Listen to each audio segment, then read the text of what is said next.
I'm Michael Meadows and I'm the team manager / owner of Argenti Motorsport. Yeah, it's been tough. Picked a good year for it. Obviously there's a bit of panic when obviously the lockdown started, but I've enjoyed it on the most part. It definitely gives me a lot more respect for previous team managers and bosses that I've had. It's interesting, seeing it from the team side, and you worry about performance, but there's just so many other things. Performance is like 20% of it, and just turn it into something feasible that's slick and operates well is the sort of the main challenge. I'd like to think I can see it from their side. I can understand that. My go-to thoughts as a racing driver, looking at data and stuff like that, and give them help, especially at this stage in their career. They haven't done many years of racing cars, if any. So, I can help them be fast, I like to think, but the engineers can as well. But bring them a bit of racing nous, how to do safety car starts well, what to look for in opponents and stuff like that. So,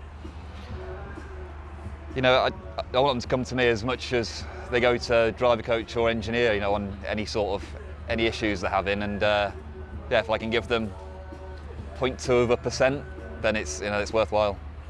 We were basically trying to bridge the gap between karts and cars. Not many teams, if any, have both.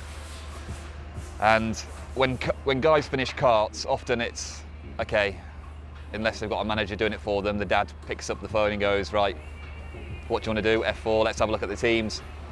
And off they go. But we want to educate them and get them, if they can be testing halfway through their final year of karting and be ready for it, then it's a lot easier. When you're karting, it's you, your dad, who is maybe your mechanic, or a mechanic, that's just small. But we want them to be able to be used to working with large numbers of people, pulling on different people for different things.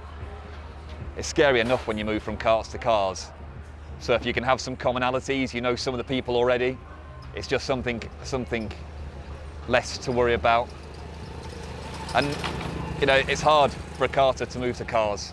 We want to get rid of any bad habits or nurture any aspiring talents we see, as early as possible, because the window now for making it is becoming smaller and smaller. When you've got guys in F1 at sort of 19, 20.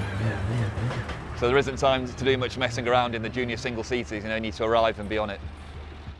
Well, I've known Boy at Double R for a long time, and he said, what a good series it is, and it is, it's such good racing, 3 races in a reverse grid. For a junior single seater championship, there's nothing like it. And I think it's where all the young guys are starting. You look at the track record from British F4. The Roll of Honour's pretty impressive. They've all gone on to do pretty good things. So I think it's a good benchmark for a driver. If they do well in this, they're a good driver. There's no two ways about it. It's tough. It's tough whether you're a rookie or a second-year driver, because there's a lot of good teams, so they can help the drivers so much. It brings everyone closer together, and I think there's just no better place. And you see how close the racing is and how close the times are. You've got to really earn your results. We had an all-nighter on Friday, replacing Casper's tub, so not exactly what we signed up for, but it was great to see the team come together and work like that. It was a big challenge, but no heads dropped. Everyone rose to the challenge, and we did it with time to spare. The main thing was really just how frantic it is from Saturday onwards, with qualifying in 3 races. It's busy. There's not much time to relax and make decisions. You have to get on with it, which is good in a way. It helps. It's better to be busy than sitting around bored doing nothing. The main takeaway actually was just the racing, how good the racing was. I really enjoyed watching the races. Obviously, it's nerve-wracking when your cars are involved, but all the guys did a good job, and I just can't wait to see how the rest of the year goes. Obviously, it's going to be really condensed, so we'll probably see quite a rate of development from all the drivers. And I just hope that we come the end of the year where we want to be in the mix. For this weekend, it'd be nice to get the win. It'll be great to get the win. there's no reason why not. Casper tops FP1, so I think the car's about there. I think the difficulty is this weekend is the heat, and the heat is difficult on the car, the engines, the tyres. So if we can manage the tyres and have the tyres in as good a condition as possible by the end of race 3, then we should be okay. But yeah, it's a tricky track, Brands Hatch GP. A small mistake has a big punishment.